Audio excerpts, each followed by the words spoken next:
হরে কৃষ্ণ শুধু ভক্ত সজ্জন, আজকে আমি এই বিষয়টা নিয়ে আলোচনা করব যে পিতামাতার কর্মফল কি সন্তানের জীবনের উপরে প্রভাবিত করে, আবার সন্তানের কর্মফল কি পিতামাতার জীবনের উপরে প্রভাবিত করে।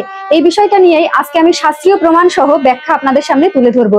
তো সবার কাছে রিকোয়েস্ট করবো পুরো ভিডিওটা দেখবেন, তারপরে মন্তব্য করবেন। কেউ অর্ধেক ভিডিও দেখে মন্তব্য অবশ্যই করবেন না। তো প্রথমেই আমি গরুর পুরাণ থেকে একটা শ্লোক আপনাদের উচ্চারণ করছি। এটা হচ্ছে প্রেতখণ্ড অধ্যায় নাম্বার 30। এখানে বলা হয়েছে, যখন পিতামাতা পাপাচারী হন তাদের সন্তানরা দুর্ভাগ্য ভোগ করে এবং সন্তানদের মধ্যে দোষ জন্ম নেয়, তাদের দেহে রোগ বাসা বাঁধে এবং বুদ্ধির ভ্রষ্টতা দেখা যায়। অর্থাৎ আমি আমার নিজের ব্যক্তিগত জীবনের কিছু উদাহরণ দিই, যে আমি নিজে চোখে দেখেছি এরকম যে সরকারি চাকরি করে বা খুব ভালো পোস্টে চাকরি করে, কিন্তু তাদের সন্তানরা সুস্থ না, স্বাভাবিক না। ইভেন আমি এরকম কয়েকটা উদাহরণ দেখেছি যে খুব ভালো টাকা পয়সা ইনকাম করে বা খুব ভালো পোস্টে চাকরি করে, কিন্তু তাদের সন্তান প্রতিবন্ধী। তো এই যে বিষয়গুলো আছে, অবশ্যই সেখানে দেখা যায় যে তাদের কোনো না কোনো অর্থ এরকম পাপের মাধ্যমে তারা ইনকাম করেছে। ইভেন ওই যে পাপের ফলটা তাদের সন্তানের উপরে গিয়ে পড়েছে। এরপরে আমি আরেকটা উদাহরণ দেব, সেটা হচ্ছে শ্রুতি এবং স্মৃতিশাস্ত্রে উল্লেখ করা হয়েছে, পিতৃপুরুষদের দ্বারা কৃত পাপের প্রায়শ্চিত্ত পুত্রদেরকে অবশ্যই ভোগ করতে হবে।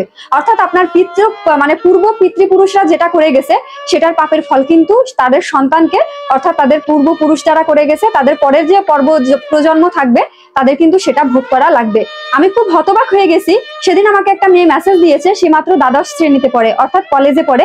আমাকে মেসেজ দিয়ে বলছে, মাতাজি আমার বাবা যে অন্যায়ভাবে ইনকাম করে বা মানুষকে ঠকিয়ে মানুষের কাছ থেকে খারাপ ভাবে টাকা পয়সা ইনকাম করে সেটা আমি জানতে পারি, কিন্তু আমি কিছুই করতে পারছি না, আমি নিজে চলার মতো আমার কোনো ব্যবস্থা নেই। এখন আমি আমার বাবার এই অর্থ যদি ভোগ করি তাহলে কি আমার এই পাপের ভাগ গ্রহণ করতে হবে?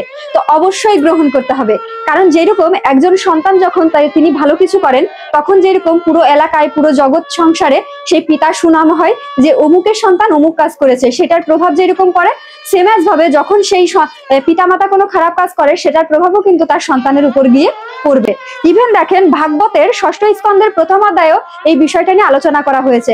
এখন আপনারা অনেকেই বলতে পারেন, মাতাজি তাহলে এর থেকে সমাধান কি, যে আমি এই পাপ থেকে কিভাবে মুক্ত হব বা কিভাবে এর থেকে বের হয়ে আসতে পারবো? তো সমাধানটা আমি পরে দিচ্ছি, প্রথমে আমি কিছু এক্সাম্পল দিব। তো প্রথমেই আমি যদি রাজা দশরথের কথা বলি, রাজা দশরথের কথা আপনি চিন্তা করেন, তিনি কিন্তু দেবী কৈকেয়ীর কাছে প্রতিজ্ঞা করেছিলেন যে 3টা প্রতিজ্ঞা তিনি রাখবেন, কিন্তু তখন কিন্তু তার কোনো সন্তান ছিল না, ইভেন শ্রী রামচন্দ্র আবির্ভূত হয়েছিল না। তারপরেও দেখেন সেই কবে তিনি প্রতিজ্ঞা দিয়েছেন, সেই প্রতিজ্ঞার ফল তিনি ভোগ করেছেন কে? 14 বছর বনবাসে কে ছিল? ভগবান শ্রী রামচন্দ্র। সেম এজ ভাবে ধৃতরাষ্ট্রের কথা চিন্তা করেন, ধৃতরাষ্ট্র কিন্তু ভালো মানুষ ছিলেন না, তো ধৃতরাষ্ট্রের সেই পাপের ফল ভোগ করেছে, তার পুত্ররাও সেই পাপিষ্ট হয়েছে। ধৃতরাষ্ট্রের মনে যেরকম হিংসা ছিল তার পুত্রদের মনেও সেরকম হিংসা তৈরি হয়েছে। ইভেন সেম এজ ভাবে ধৃতরাষ্ট্রের যেরকম চোখ অন্ধ ছিল, সেম এজ ভাবে তার হৃদয় অন্ধ ছিল, সেম এজ ভাবে তার শতপুত্র ধর্ম সম্পর্কে পুরো অন্ধ জ্ঞানহীন ছিল। তো সেইভাবেই দেখেন মহাভারতের সূচনা হয়েছে, ধৃতরাষ্ট্রের শতপুত্র মারা গিয়েছে। তো এইরকম ভাবে প্রত্যেকটা পাপের ফল তার পিতা থেকে তার সন্তানরা গ্রহণ করতে হবে, আবার সন্তান থেকে তার পিতাদের উপরে সেটা প্রভাবিত হবে। তো তখনই আমরা এগুলো থেকে মুক্ত হতে পারবো কখন? এখন আমরা ভাগবতের 6ষ্ঠ স্কন্ধের প্রথম অধ্যায়ের একটা শ্লোক উচ্চারণ করব। এখানে বলা হয়েছে, যাদের সন্তান ভগবান বিষ্ণুর অনুরাগী সেই পুত্রপুরুষদের আর নরকে পড়তে হয় না বা নরকে যেতে হয় না। অর্থাৎ যখন আপনি আপনার পিতামাতা যত ব্যক্তি যত পাপাচার করুক না কেন, আপনি যখন ভগবান বিষ্ণুর চরণে সমর্পিত হবেন, অর্থাৎ ভক্তি জীবনে পদার্পণ করবেন, তৎক্ষণাৎ আপনার পূর্বপুরুষদের কোনো কর্মফল আপনাকে আর প্রভাবিত করবে না। আর যদিও করে থাকে কিঞ্চিত পরিমাণ, কারণ তাদের অর্থ আপনি ভোগ করেছেন, তাহলে তাদের পাপটাও আপনাকে কিছুটা ভোগ করতে হবে।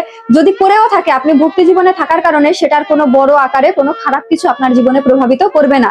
তো আমি একটা উদাহরণ দিই আমার ব্যক্তিগত জীবনে। যেরকম ধরেন আমি যখন এসএসসি তে খুব ভালো রেজাল্ট করি, প্লাস আমি যে ঢাকাতে পড়াশোনা করি, আমাদের গ্রামে আমার বাবার একটা সুনাম আছে যে অমুকের মেয়ে বাইরে এত পড়ালেখা করেছে বা এত দূর পড়ালেখা করেছে, ওর এত ভালো রেজাল্ট, এরকম স্কলারশিপ পেয়েছে। আমার বাবার কিন্তু আমার পরিচয়টা হয় কোথা থেকে? আমার বাবার নাম নিয়ে। অর্থাৎ সবাই কিন্তু, আমি যখন বাজারে যাই, ঘাটে যাই, কোথাও যাই, সবাই কিন্তু বলে অমুকের মেয়ে, দেখো অমুকের মেয়ে এত ভালো কিছু করেছে। তো সবাই কিন্তু আমার বাবার নামে আমাকে পরিচিত করে। সেম এজ ভাবে এইরকমই প্রত্যেকটা সন্তান যেরকম বাবার নামে পরিচিত হয়, আবার বাবারও যদি কোনো কর্মফল থাকে খারাপ, সেটাও কিন্তু সেই সন্তানের গ্রহণ করতে হবে।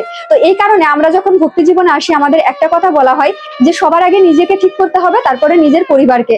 তারপরে পাড়া প্রতিবেশীকে, তারপরে গ্রামকে, তারপরে সমাজকে, তারপরে হচ্ছে পুরো পৃথিবীকে পরিবর্তন, দেশকে, তারপরে পুরো পৃথিবীকে পরিবর্তন করার চিন্তা করতে হবে।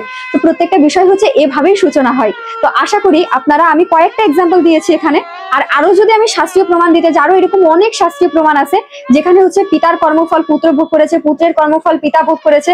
ইভেন আপনি ব্যক্তিগত জীবনে উদাহরণগুলো টানলেও বুঝতে পারবেন যে এটা কিন্তু ঘটে থাকে। তো এই কারণে অবশ্যই আমাদের এই বিষয়গুলো নিয়ে খুবই সচেতন থাকতে হবে, এবং আমরা আমাদের ভক্তি জীবনের মাধ্যমে, ভগবানের চরণে সমর্পণের মাধ্যমে এই পাপ থেকে বের হয়ে আসতে পারি। অর্থাৎ এরকম অনেক সন্তান আছে যারা জীবন্ত লাশ হয়ে আছে, জানে তার পিতামাতা কি করছে, বা অনেক পিতামাতা আছে জানে তার সন্তান খারাপ কাজ করছে, তারপরেও তাদেরকে তারা ত্যাগ করতে পারছে না। তো তাদের এই একটাই রাস্তা আছে যে আপনারা নিজেদেরকে ভগবানের চরণে সমর্পণ করে দিন এবং নিজেদেরকে এইভাবে রক্ষা করুন, পিতা মাতাকেও এইভাবে রক্ষা করুন। হরে কৃষ্ণ। ভিডিওটা অবশ্যই শেয়ার করে দিবেন, কারণ অত্যন্ত গুরুত্বপূর্ণ, সবার জানাটা খুব প্রয়োজন, বিশেষ করে কলিযুগে পিতামাতাদের তো জানাটা আরো বেশি জরুরি। তো ধন্যবাদ সবাইকে। হরে কৃষ্ণ।